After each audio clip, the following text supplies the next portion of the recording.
Hello. So you want to make a squeeze page to opt in subscribers to a specific list.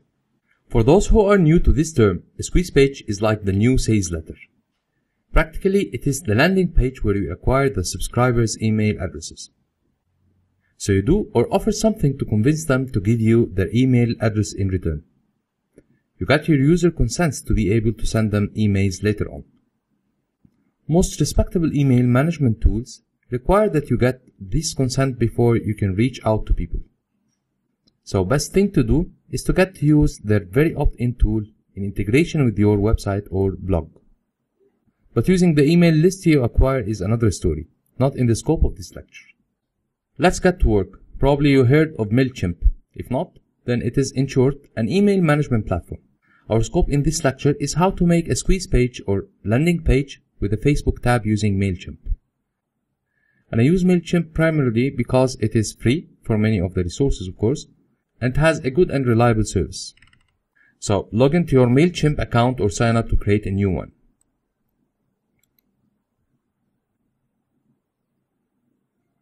In order to be able to create a sign-up form, you will have to create a list first. This is where you will store the collected contacts. So go to Lists and click on Create a new list.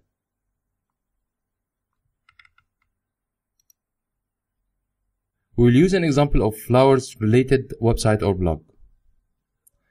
So fill in these boxes, flourish, the default from email, the default from name, so we can use flourish once more, flourish newsletter.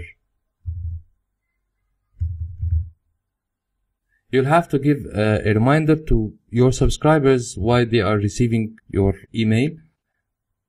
I believe you can easily get this done. So fill in the blanks and let's move ahead. Now, after you saved your list, click on your profile name and click Accounts. Go to the Integration tab and select the Facebook. You should connect your MailChimp account with Facebook and accept all the app authentications required, so that MailChimp will be able to make the appropriate changes to your account. I'm already connected, so I'll leave this part for you. When done, select the page to connect. This is where your tab will be placed. And select Yes to use Sign Up Form tab. Choose the default My List theme. We'll make the required changes later on.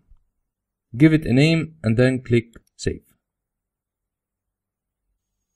Go to Lists and click on the list you just created and choose Sign Up Forms. Then select the General Forms. I've done some work before recording this lecture. Here you can start building our form. You can add several fields from the right menu, like if you want to add some text box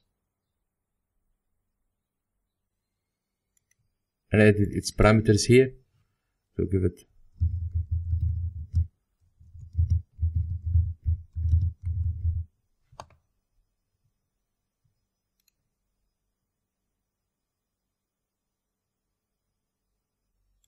you can add date fields,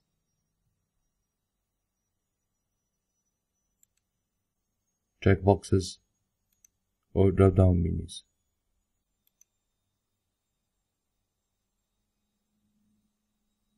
But my recommendation here is that you start by selecting the required fields only.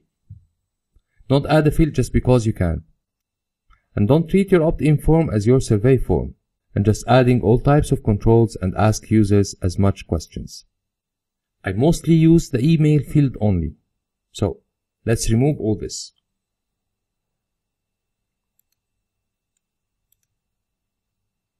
Note that you will need to type delete all caps to confirm deleting any field.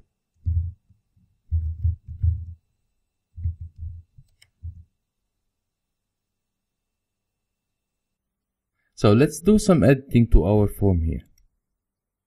So basically you get a web form of web editor and code editor.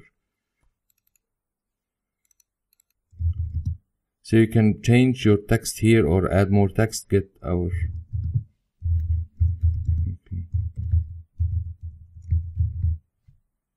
dates, And you can do all the basic stuff that you want. You can make it bold, and you can change the font type and whatever you want to do here.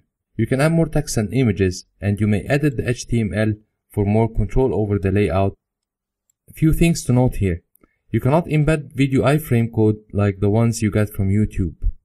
Also, editor does not include the code for your form, but rather the top content area. I suggest that you play around a bit with designing your sign up page. So after building the form, you can go to the design tab. So for the page, you can change the background, the header bar, and the outer wrapper over there. For the body, you can change the foreground of the form itself in here, the default text, the link styles, same as for the forms, the buttons hover. For example, I made it this blue color, but you can change it from here. You can make it this pink, for example. So after the changes we have made, you can go back all the way and click on the preview on Facebook page, or just go to the Facebook page that you created and click on the form to see the changes that you have done reflected in here. I hope this was helpful as much, and please let me know if you have any questions, if you need any help, or if you have any suggestions and feedback on this.